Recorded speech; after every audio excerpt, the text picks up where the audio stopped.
Additional from Nigeria.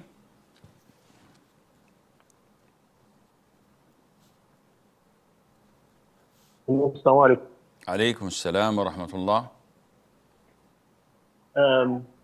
I heard from someone that hanging of clothes without folding them maybe into the wardrobe, something that also encourages Jinn possession. I just wanted to confirm if that is true, sir.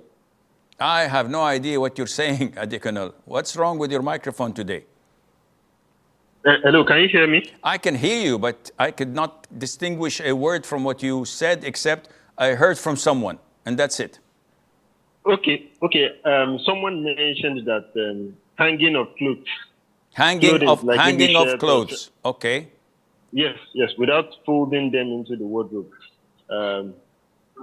Might actually be a cause for Jinn possession.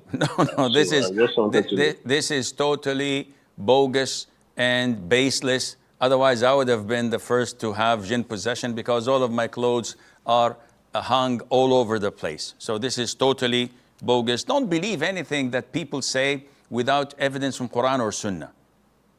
Because then you could hear people saying, well, writing with a font pen is a cause of Jinn possession, and doing this is a Jinn. This is ridiculous and nonsense.